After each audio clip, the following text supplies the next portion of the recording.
Kellermann, a warm welcome to Ebbsfleet United. You join us from Woking and what is recognised, I guess, as a peak age for a player. So what brings you to Ebbsfleet this summer?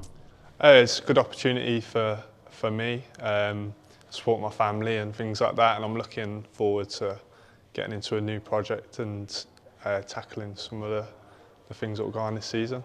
Yeah, and you've obviously had a look around with Danny today and stuff. How has he sort of sold the club to you and the ambition here? He didn't have to sell much, to be honest. I've played against Ebbsfleet a number of times. It's a tough place to come here. But yeah, he's showed me around. People seem good. Met a few of the lads. They seem like nice lads as well. So it's just been the normal medical and business talk today. And your time at Woking included playoffs and winning Players' Player of the Year as well. And last season going head to head with the Fleet in that battle for survival. I think pretty much every club was involved by the end. But how was the last 2 years at Kingfield for you? It was brilliant. I loved absolutely every minute of being at Woking. First year especially was really good. I think we got the most points in a season for their history. It was really good. And then last season was difficult. I picked up quite a lot of injuries last year, especially a shoulder one. Which I had to have surgery on and got fixed, so I missed a lot of the relegation battle. But now it's a good club, and it was a very interesting season when it towards the end. Yeah, no, it certainly was ding dong, wasn't it? But yeah. both clubs, your old one and your new one, stayed up. So yeah, that was a perfect scenario, wasn't it?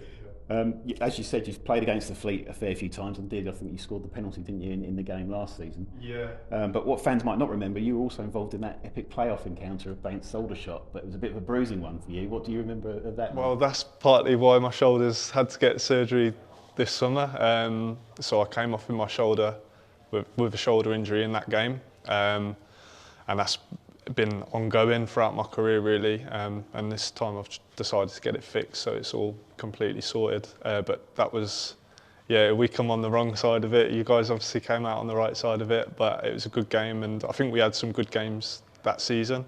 But yeah, that was a sore moment for me especially. And then yeah, the game this season, we had a really good game against you at home, which I played in. I think we finished 1-1. I think one of the lads was giving me a bit of stick on the penalty because our striker had missed the last couple, so that's the only reason I was on penalties. And they were giving me a bit behind, and I actually felt it because I was like, yeah, I am only on this penalty because he's missed one. But thankfully for me, it went in. So yeah, it was a good moment. And then you're a Midlands lad, but you've played in Scotland. You've played up north for AFC Fylde, Chesterfield, Aldershot and Woking, as mentioned. So settling into new surroundings and hitting the ground running, that's half of the course for you, I guess. Yeah, no, I've been around the block now, so I know what it's like. I'm looking forward to it. Really looking forward to a new challenge. Yeah, and you fit that sort of classic central midfielder role of energetic, battling, combative kind of player. Are those the primary attributes that you'll be bringing to the Fleet this season?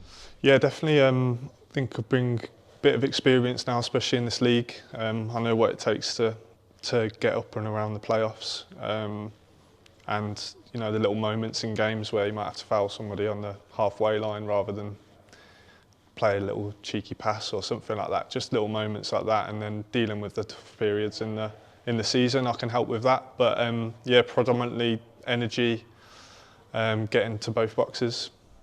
Yeah. And one stat that stands out from your career, you mentioned it there, was that you've reached the playoffs with Woking, Aldershot twice, Chesterfield. So you know what the National League takes. You know what it takes to make that happen, to be up amongst those positions. Yeah, no, it's a really tough league, the National League is. I don't think people give it enough credit. Really difficult, games come thick and fast. And you know, the Christmas months especially, you know, December, January, February are tough, and you got to really dig in. That's what I've learnt from playing in this league for so long. But yeah, I'm hoping that's something I can help and bring to the club. Yeah, with Wrexham and Notts County gone the season before last, your old club Chesterfield going up this season, the National League looks as open as it's been for years. Yeah, that's, you know, bar Chesterfield last year, you probably could have said the same as well. Yeah, it's going to be really an open playing field, which doesn't make it easier, it makes it a lot tougher. Teams will be beating each other quite consistently across the league, but you know, you get a bit of momentum and you can really start to put your foot down on the position in the league. Yeah, we've seen like with Woking in that playoff season, coming sort of from mid-table to take that playoff that playoff spot, and we've got it with Altrincham, Solihull and Gateshead last season. You know, Ebbsfleet are looking for that improvement as well this year. Is that the kind of ambition that's brought you here? Yeah, definitely it should be. I feel like your ambition should always be as high as possible.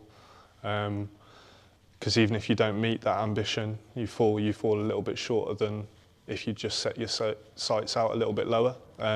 So yeah, we should be aiming to do as well as possible throughout the whole season. Brilliant. Thanks, Jim. Welcome to the club. Cheers. Thank you.